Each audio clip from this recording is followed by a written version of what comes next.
Boss remote control.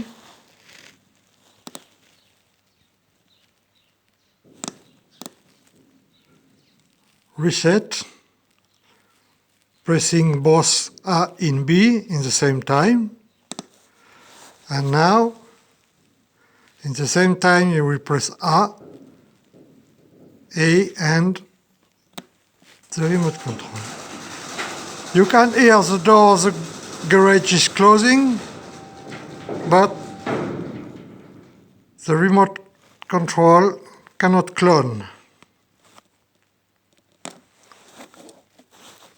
Then this is not working. This is working.